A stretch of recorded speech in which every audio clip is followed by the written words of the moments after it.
Hi all.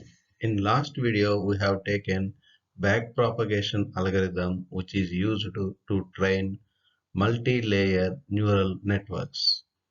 In this video, we will take some of the observations on backpropagation algorithm. The first observation here is convergence and local minimum. In backpropagation algorithm, we are using gradient descent to reduce the error between target output and trained output. This gradient descent tends to local minimum rather than global minimum. If it takes local minimum, it is not possible to reduce error completely.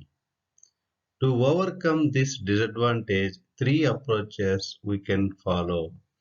In that, first one is add momentum term to the weight update rule.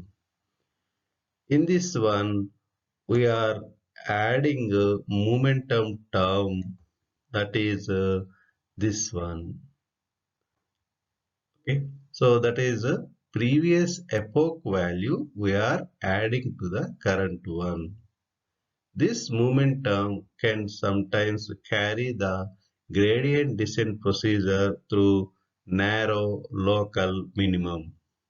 Second approach is instead of using gradient descent, you can opt for stochastic gradient descent. Third approach is train multiple networks using same data but initializing each network with different random weights. If the different training efforts leads to different local minima, then the network with the best performance over a separate validation dataset can be selected. Second observation is representational power of feed-forward networks. Here, three types of functions you can represent by using these feed-forward networks. First one is Boolean functions. So those Boolean functions are we already taken AND gate representation by using single perceptron, OR gate representation by using single perceptron, etc. So in that case, there is no need to use this gradient descent. Here we can opt for simple perceptron training rule. Here we do not have any hidden layers. We have only input units and output unit. That is a representation of Boolean functions. Second one is continuous functions. By using this backpropagation algorithm, you can represent continuous function also. Here, in this case, you can uh, input units with in addition to input units and output units, we can take one hidden units also. Here, in this representation, for one set we can take the gradient descent, that is one layer. We can take gradient descent. For the second layer, we can take the our simple perceptron training rule. Next one is arbitrary functions. To represent these functions, you can take multiple hidden layers. In the case of arbitrary functions, for example, if three layers are present, out of those three layers, for two layers, you can apply this gradient descent rule. For other layer, you can apply simple perceptron training rule. Like this, we can represent different functions by using these feed-forward networks. Third observation is hypothesis space search and inductive bias. Here we can compare hypothesis space search of backpropagation algorithm with other learning algorithms. For backpropagation, Every possible assignment of network weights represents a syntactically distinct hypothesis that in principle can be considered by the learner. In the hypothesis space, in the case of backpropagation is continuous, whereas in other algorithms like decision tree, etc., that one is discrete. In the case of backpropagation, error E, that error E between target output and trained output is differentiable with respect to continuous parameters. Result well-defined weight values gives useful structure for hypothesis space search. But in the case of other algorithms, what we are following? We followed general to specific approach. So that is in the case of concept learning. Next one is inductive bias. In the case of backpropagation is smooth interpolation between different data points. That is, we are using gradient descent to reduce the error. So by using gradient descent to get this global minimum, we can opt for stochastic gradient descent. There, these weight changes we can take this interpolation. Next, for example, given two positive training examples with no negative examples between them, backpropagation will lead to label points in between as positive examples as well. That is, mainly that interpolation is carried out between positive examples only. Here we will take one example for hidden layer representation. In this case, uh, we considered 8 input units and 8 output units. In between hidden layer, we have taken 3 units. So what are the input data we are taking? One in different locations, remaining are zeros. Same output we need to get, and we are training our network to get the same output and in corresponding output to units case.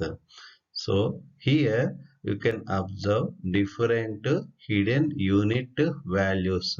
So that is in different epochs, in different iterations, these are the values. Now how these values are changing, whether this thing leads to the overfitting or not, we will see. Okay, here you observe these sum of squared errors for each output units. Okay, so are reducing from 0.9 to like this. Okay, so here what you observe in x-axis we are taking so number of iterations. How many times you are performing this backward pass and forward pass.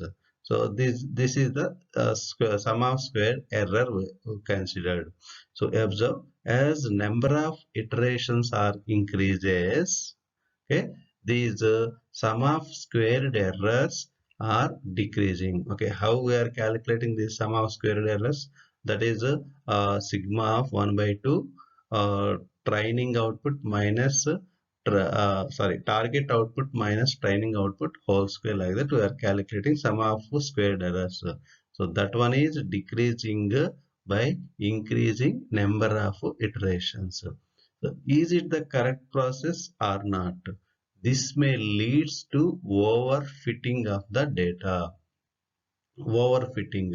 So what is overfitting? Okay. So here you observe we have this particular data uh, this particular data we have in one network. Okay, so here if you take like this, okay, so some observation we have taken, that one is not satisfying in many of the examples. In that case, this is called as underfitting. Okay. Next one is you take other one, that is satisfying all the training examples. Okay, so what is the meaning of that one? We are trying to satisfy, or we are trying to consider all the training examples. So here this is called as overfitting. This one is called as overfitting. Okay, so previous one what we have taken, that is underfitting. It is not satisfying most of the examples, but in this case we are considering all the examples. Okay, so we are trying to satisfy all the examples. So that is called as overfitting. So is it possible to get the equation for this one?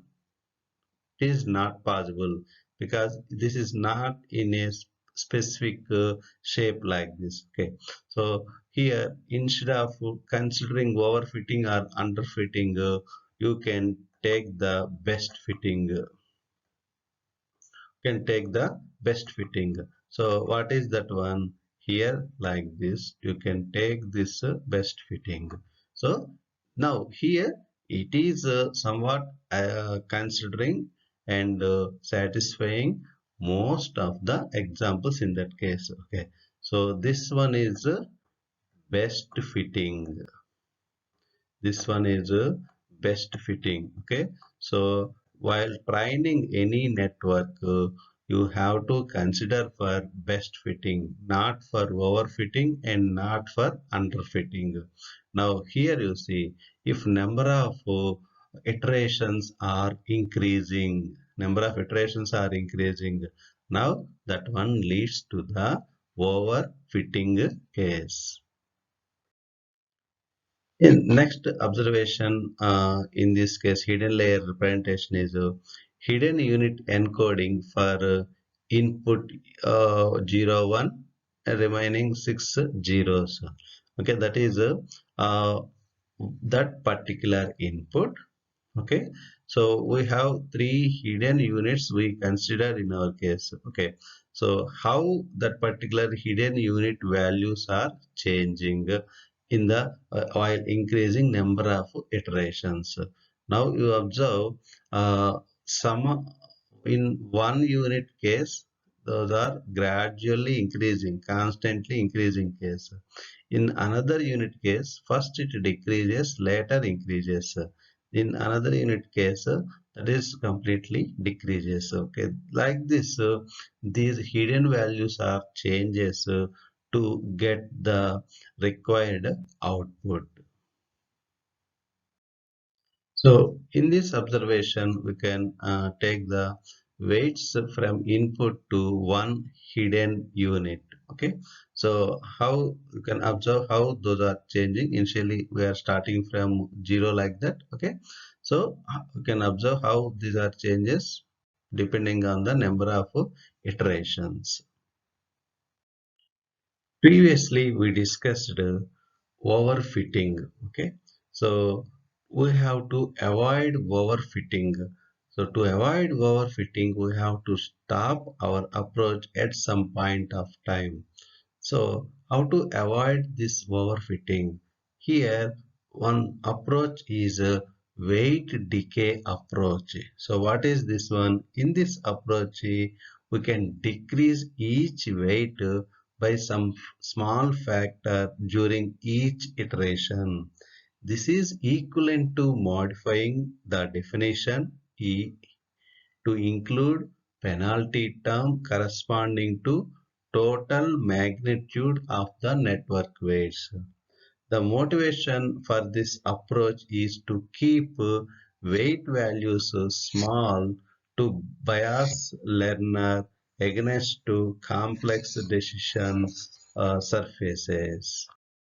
So here you can observe error versus weight updates. Okay, so we are keep on updating weights means You are keep on updating weights means uh, who's we are going to get the overfitting criteria. Then keep on updating weights means you are increasing number of iterations. Okay. Now here we have uh, two sets of errors. One is validation set error. Second one is training set error. Training set error. So here you observe, keep on changing the weights, keep on changing the weights constantly, your training error decreases. That means you are taking some set of data, keep on training. Okay, so whether they are eligible or not, you are keep on training, you can reduce those errors. Okay, next one is validation set error. What is this validation set error? After training, you have to test your network. Okay, so to test your network, you have to take other data which is not a training data. So on that data, how your trained network is working, we have to consider. Okay, so validation error, observe initially that one decreases, later that one is constantly increases. That is, while keep on updating weights, validation error at some point of time starts increasing. Okay, you can observe this point here like this. Okay, so where that one is increasing, we have to consider first one. So here, this uh, training set error we can take as bias, and validation set error we can take as variance. Okay, we will take that one in the evaluation hypothesis case. Okay, so this thing, training set error decreases by keep on updating the weights. So that means you are keep on training your network. But in the case of validation error, that is not the case. You are checking your network with new data. Okay, so in that case validation set error increases at some point of time. Okay, so this is by keep on training means you are going to get the overfitting condition. We have to avoid that one. Already we have taken weight decay process. Next we will take next process.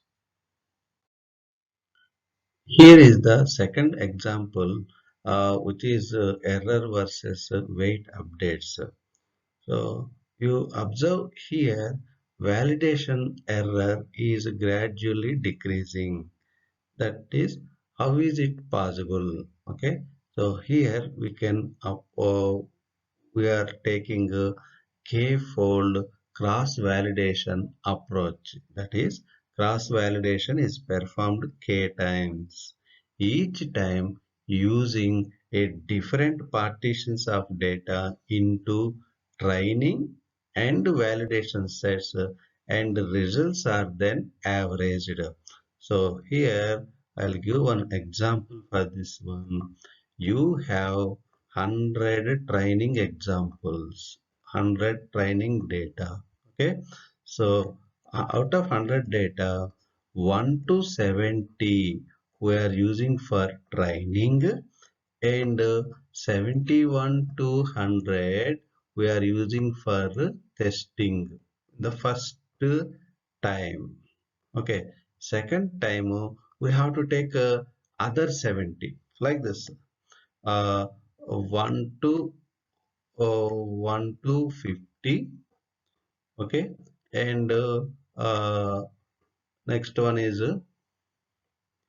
81 to 100. 81 to 100. These two combinedly 70 we are taken as training data, and remaining what are left out, 51 to 80 as test data. Like this, we can take different partitions. So some data we are taking for training, and how your system is working on the other set of data. We are performing testing with your available data. So by taking these considerations, you are training your network.